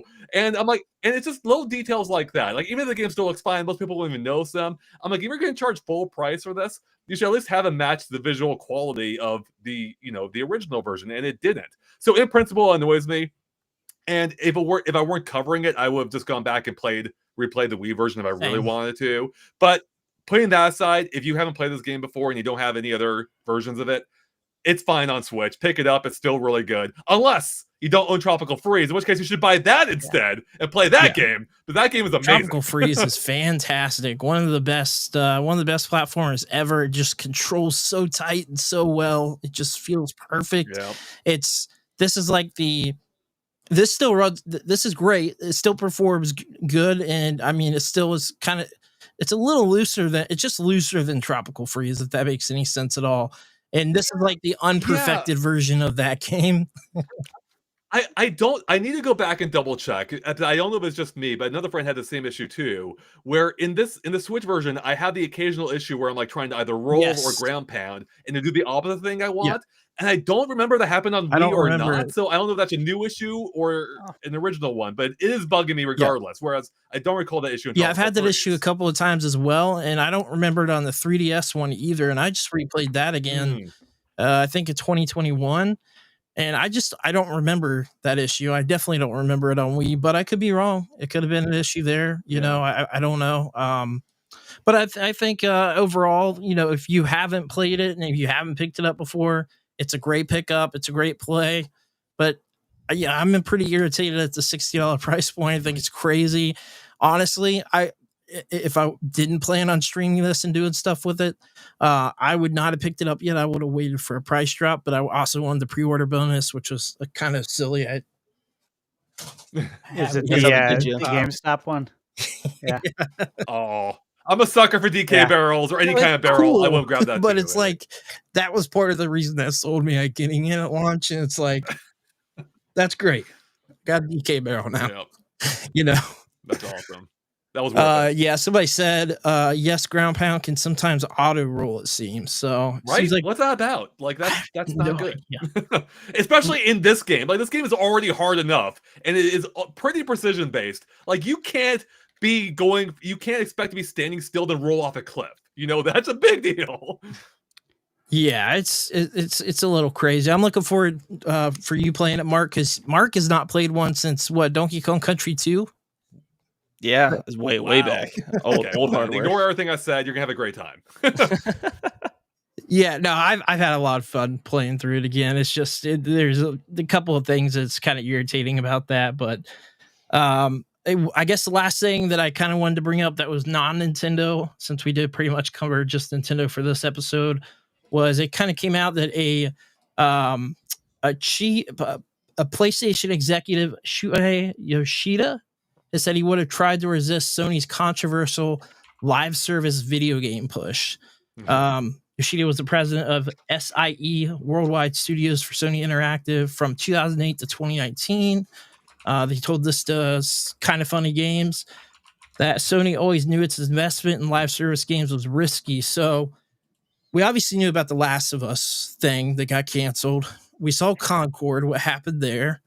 Apparently, which this is one that I didn't know at all. I don't think anybody knew about it before, right? No. God of War being in development from Blue Point, which is crazy to me.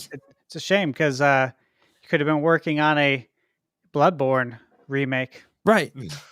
Basically, what everybody's been wanting. Well, yeah, I kind of had the thought that they were just going to run through the Dark Souls games again because they're so popular. I mean, they did the Demon Souls remake, which is fantastic. I just suck at Soulsborne games. I buy and play every single one of them, and I've only ever beat Dark Souls 2. I know I suck. I'm a terrible gamer, man. They're difficult. So I guess technically Elden Ring, I haven't played DLC yet, so that's two. But yeah, God of War title in development. What would that have been like? Ascension? Do you think? Did anybody play God of War Ascension? No. Was that what was that one again? It was a spinoff on the PS3. Well, like semi spinoff, I guess. Okay.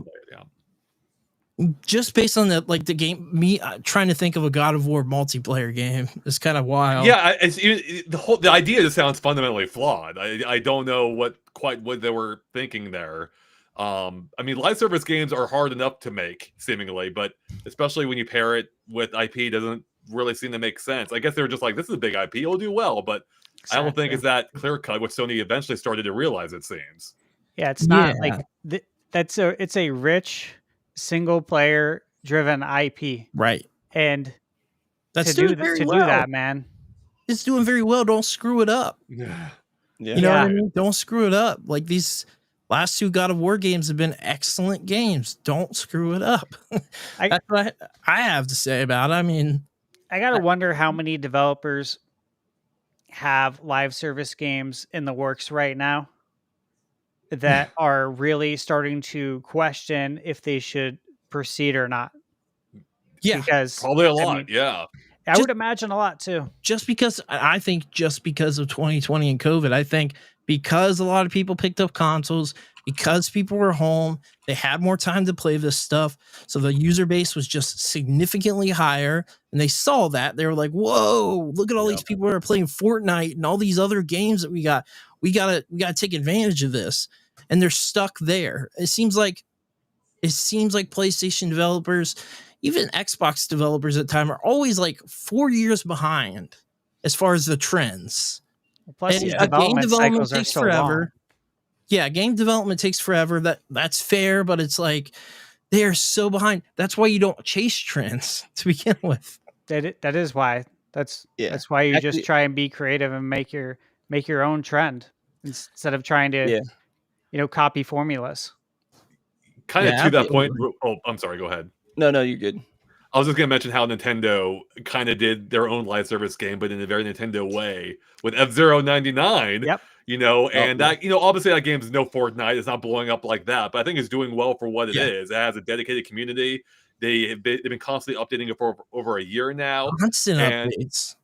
Yeah, it's great, which is, again, unusual for Nintendo. Mm-hmm. And then, and it looks like it does. It looks like a 16-bit game. And Nintendo's like, we're gonna make a live service game, but we're gonna do it cheaply, and it's gonna be awesome, and people are gonna love it. And they nailed it. They did it the right way. Yeah, exactly. I mean, I play it at least once a week because I collect the coins where it says you got to play an online multiplayer game. Right. So I always choose that as my game, and oftentimes each week it'll be like an F-Zero thing as well. But I replay it and I'm just like, this is such a good idea. I mean, even Tetris 99 I thought was excellent. Obviously, the Mario game that got canceled, unfortunately. Well, hey, it might be back, right? Because we got the 40th this year. That's true. That'd be nice. I would like him to. I thought it was great. But I guess I just wanted to say I was interested in your thoughts because I happened to be watching a video today on YouTube while I was driving. It was a Asmongold video reacting to another video talking about how live services are the bane. Like live services alone are like the problem. But the idea was brought up that it's not necessarily the live service that's the problem, but a lot of these games that fail, they're just bad. Even if they were single player games, they're just bad games. Like that's the problem. Like Fortnite, as much as I don't care for the game, it's not succeeding because it's a live service game. It's just a good game that so happens to be a live service game. Yeah. I know, like a lot of these games that seem to fail, whether it's, sorry, I had to pull it up for a second. I immediately forgot. It was Babylon's Fall or Concord. Like these aren't, they didn't fail because of the live service model, which obviously plays a role into it, but they're just bad games at their core. Yeah, no, I agree with that. Well, I mean, we got to bring up the big winner when it comes to this, Suicide Squad. Yeah. It didn't fail because of the live service. It's just a bad game. Yeah, well, I think they're developing games with the live service model front of mind instead of actual good creative ideas to make a good game. So that's what happens when you think about money first. It shouldn't be about money first. Like when you sit down to create a video game, you shouldn't be sitting down and saying, all right, how can we get the most money out of the consumer? It usually doesn't work that way. If you make a really good game, the money will follow. Yeah. What I think is like, how many of these do you have to do bad before you get one good? Because the last one I think that did, besides Marvel Rivals, which is doing very, very crazy numbers, absurd numbers, Helldivers 2 for PlayStation. So how many failed attempts do you have to have for one to be successful and be okay and make your money? Because to me, it's like if you fail a 5 and you get one that's successful, that's not enough. Probably not. Yeah. No, I mean, you're right. I mean, I think it's it's a complicated issue, I think. But yeah, I mean, I think ultimately, there's nothing inherent about the live service model that is keeping people away from these games. They just often are bad. But I think also, though, there is an element of it where you have to reach a critical mass with these games for it to make any kind of financial sense. And most of them aren't able to, but I think it is a very competitive space where there isn't that much room for all these games to survive, to exist together, and of course Fortnite's a big one, and that's sucking up a lot of space. And not every game can be Fortnite, especially with so much of Fortnite's success being on, not obviously not to take anything away from it, but a lot of what Fortnite is known for is bringing together all these other IPs. And how many times can you do that, right? Dead by Daylight's done that for the horror space, but there's only so many unique ways in which you can do that. And I think it becomes even more difficult, looking at it from that angle. As more successful ones do come along, which isn't many, like add in Helldivers 2 and Marvel Rivals there, I feel like the less that can be successful because you've already got people sucked up for those type of games. Right. And that's just, kind of how I feel about it. But I look at the time too, the time investment. How much time do you have to play these live service games? Yeah. You got to dedicate time. They got daily goals that you got to do and all that kind of stuff. Yeah, and you might have other games you want to play, like single player games. And if you have like more than one live service game, you're not going to have time to do that. and do the other things in life that you need to do and that you should probably be prioritizing at some point. Exactly. Yeah, for sure. I mean, it's interesting, and I think it's going to be interesting to see what PlayStation does kind of moving forward, because I think Concord really flipped the script for them. I feel like it had $200 million on that. Yeah, it's a lot of money. Crazy. Yeah, I've seen a lot of different numbers. A lot of people have to be fired. That's a lot of money. The whole thing, like, it was around for like what, a week or something before they shut it down, or it was quick. That's absurd to me. The fact that they those numbers must have been god awful for them not even to give it like really a chance at redeeming itself. And really I don't know about you guys, but when I saw it, same with Suicide Squad. When I saw the trailer, both of these games, I said to my girl, I'm like, I guarantee you this game is going to fail so bad. It's going to flop. Like, you can just see it. It was obvious. And even with Concord, like, right, you remember seeing that first part of the trailer, right? Yeah. I was like, oh, this looks interesting. It's cinematics. Guardians of the Galaxy vibes a little bit. Yeah. And then you see, oh, it's a live service game. Mm-hmm. Instantly, I'm not interested. This is not what I want. I felt like with that one too, the weird thing was they were really wanting you to care about the story of these characters. Like, with that trailer, yeah. Like they were really wanting you to care. And like for a live service game, people do not care. No. It's like with Call of Duty games. I mean, I know people, they don't touch the campaign. Yep. You know? Yeah. So. Yeah. I remember I had a friend that used to argue that, maybe he's right. I have no idea. I never looked into it. But he used to argue that people bought Call of Duty mostly for single player. I'm like, I'm pretty sure they don't. I'm pretty sure most people are buying it for the multiplayer. And, I'm sure there are some that are playing it only for single. But I think I love the campaigns, but I can tell you, everybody I know in my circle of people do not touch the campaign. Right. Yeah, same here. I love the campaign. I played Black Ops 6 campaign, reviewed it. Absolutely loved it. But I played it because it's on Game Pass, and I have Game Pass, right? Yeah. I would not buy that for $70 just to play the campaign. I would wait till it's $20 years down the road and play it. Yeah. How far back do you have to go before people actually cared about the campaigns in those games? Yep, for sure. Yeah, I'm with you, but we appreciate having you guys on. Thank you so much, ThunderStash, Andre, for hanging out with us tonight. Thanks everybody in the chat for hanging out as well. Of course, we'll be live again next Friday at 8 p.m. Eastern Standard Time. And then for anybody watching this live, sorry, audio listeners, you're always late to this. But me and Mark will be streaming tomorrow at 8 p.m. Eastern Standard Time as well, playing Warhammer. Right, we're playing Warhammer. Yeah. Okay, playing Warhammer Space Marine 2. So everybody is welcome to a bunch of these streams that we're doing. We're doing community stream stuff that, anybody can play and stuff. I've been trying to do that as much as possible. So you're definitely welcome to join in.